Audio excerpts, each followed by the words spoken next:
It was still dark outside when I heard the pounding on my front door. I looked at the clock. 5:02 a.m. No one knocks at that hour unless something is wrong. I pulled on my sweatshirt and went to the door, heart pounding. When I opened it, my next-door neighbor, Gabriel Stone, stood there. His face was pale, his breathing uneven, as if he had run all the way over. "Don't go to work today," he said, his voice low and urgent. "Stay home. Just trust me." I stared at him in confusion. Gabriel was quiet, polite, and rarely spoke more than a few words in passing. I barely knew anything about him other than he kept to himself and had moved into the neighborhood a year ago. Seeing him like this, terrified, felt wrong. "What are you talking about?" I asked. "Did something happen?"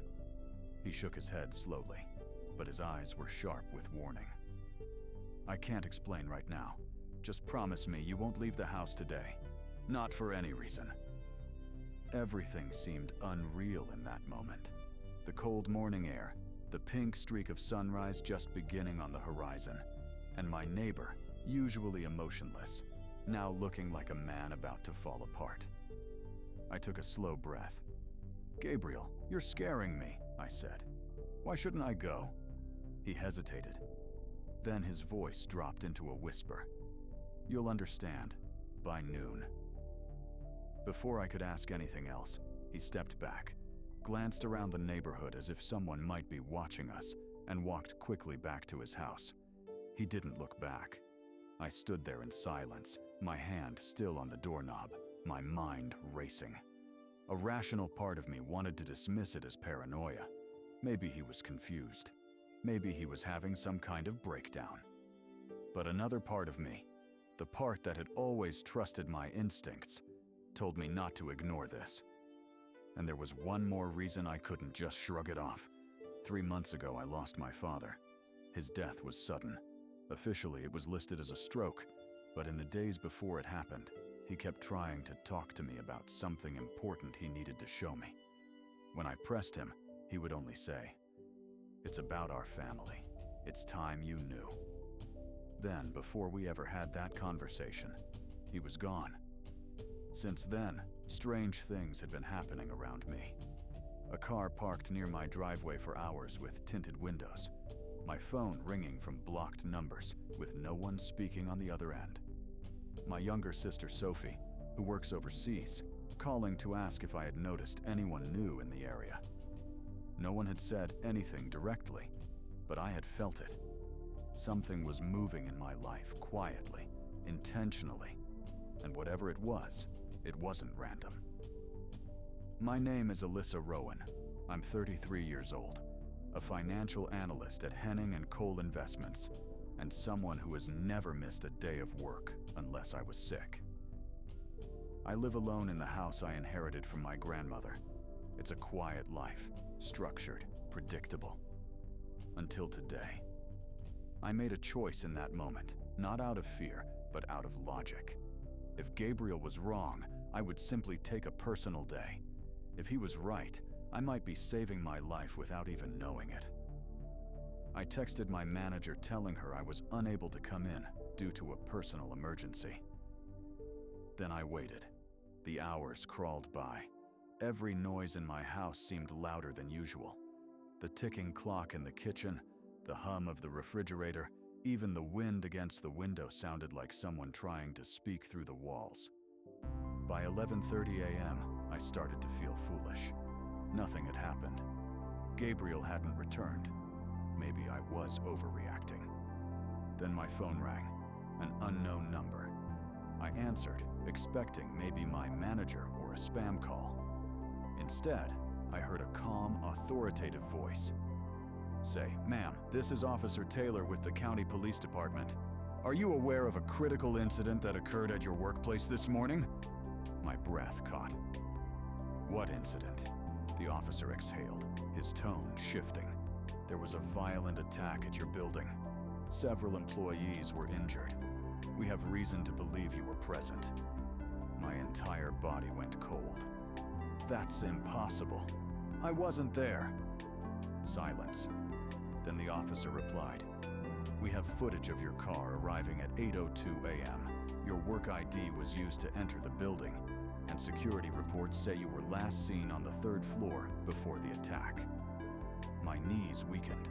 I gripped the edge of the table to stay upright. Someone had used my identity.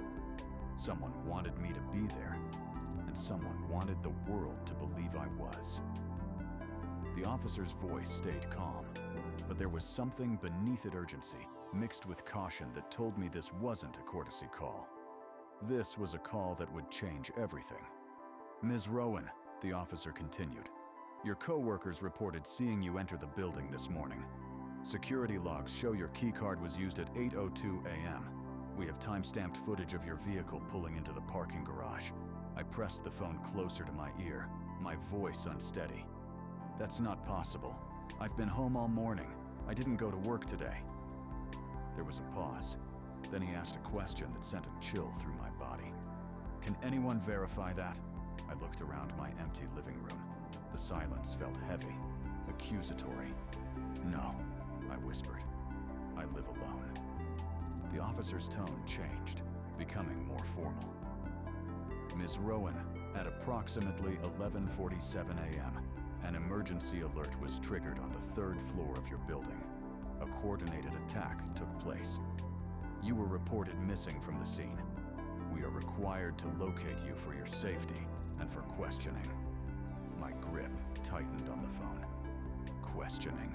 Why would I be questioned? There was a longer pause this time, as if he was choosing his words carefully. "Evidence was found in the building. Items belonging to you were recovered near the scene of the incident." My mind went blank. Items belonging to me. That's when I remembered Gabriel, his pale face, his shaking hands. "Don't go to work today." Someone had been planning this, and I had been part of that plan, either as a victim or as the person to blame. "I'm telling you, I wasn't there," I said, trying to remain calm. "Someone must have cloned my keycard. Or..." Then a sudden thought hit me so hard I could barely speak. "My car. Did you see who got out of the car in that footage?" The officer responded quietly. "The footage is corrupted. We don't see the face. Only the vehicle entering with your plates clearly visible." My pulse quickened. Whoever did this had access to my car or an identical vehicle. My identity hadn't just been stolen, it had been replaced. I glanced out the window, my heart racing. Was I being watched? Was someone waiting for me to panic and make the wrong move? Before I could ask more questions, the officer said, "Units will be arriving at your address shortly. Please do not leave the premises." My instincts went into overdrive. If Gabriel told me not to go to work and someone impersonated me, then police showing up might not be coming for my safety. They might be coming to take me. As soon as the call ended, I closed all the blinds and locked every door. My breathing was shallow. My mind raced back to every strange moment over the past few weeks. A man in a suit watching me from his car down the street. Emails from unknown senders asking if I would be in office Tuesday. The sense that someone had gone through my belongings when I wasn't home. It wasn't paranoia, it had been preparation. Suddenly, there was a knock at my door. Sharp, controlled, not hesitant like a concerned neighbor, and not frantic like someone in danger. It was deliberate. I held my breath and stayed silent. Another knock, then a voice. "Alyssa, it's Gabriel. Open the door. We need to talk." My chest tightened. I moved slowly toward the door but didn't open it. "How did you know the police would call me?" I asked through the wood. His voice came back low and steady. "Because they're not coming to help you. They're coming to place you under federal custody. You were never meant to wake up in your own bed this morning." My head spun. "What are you talking about?"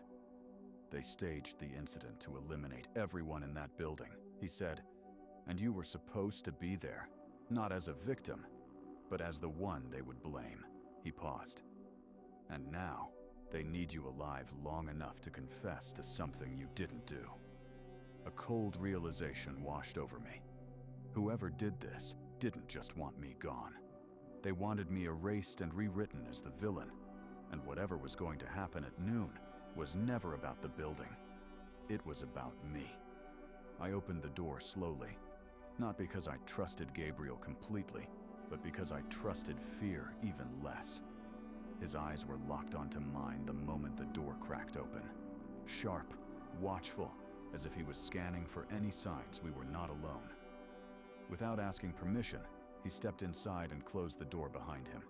He didn't waste time. "They're already on their way," he said. "You have minutes, maybe less, before they arrive and declare this house a crime scene."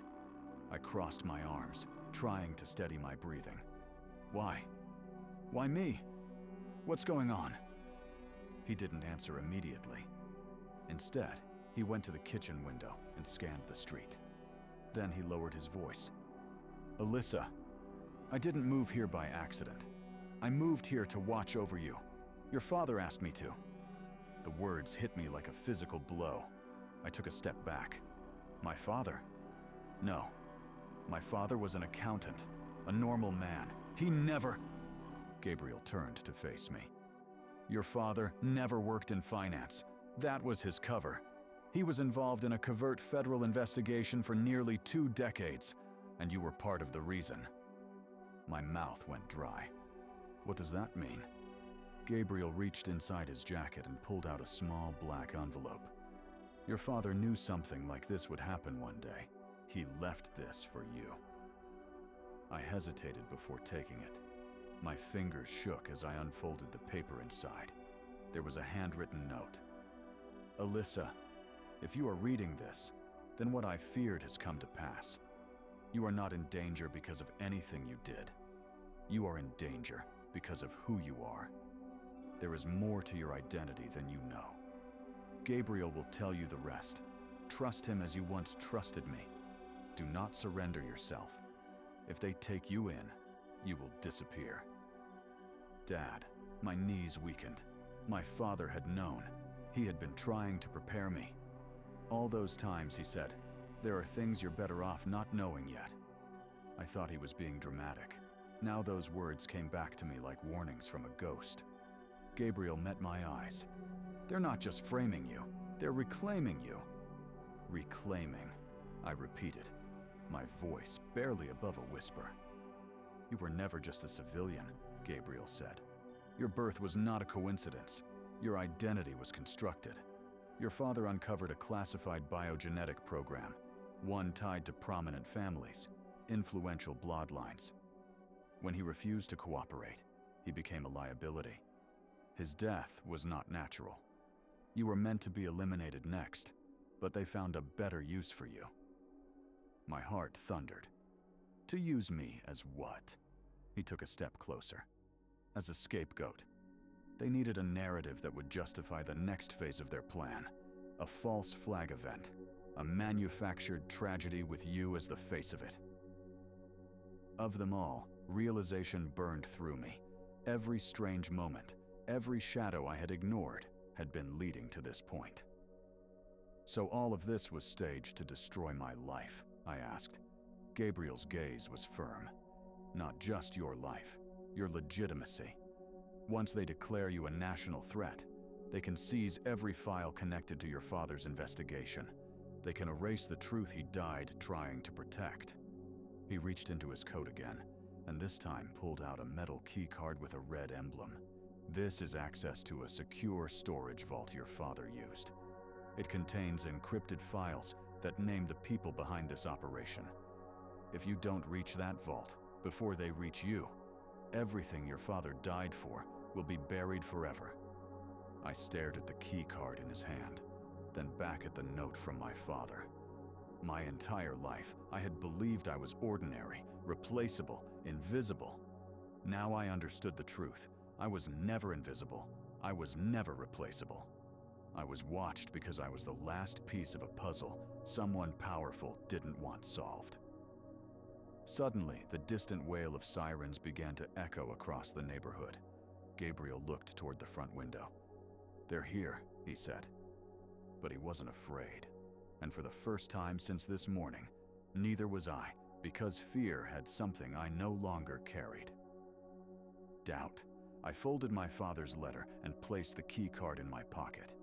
Then I looked at Gabriel and said, "Show me where we need to go." He nodded once.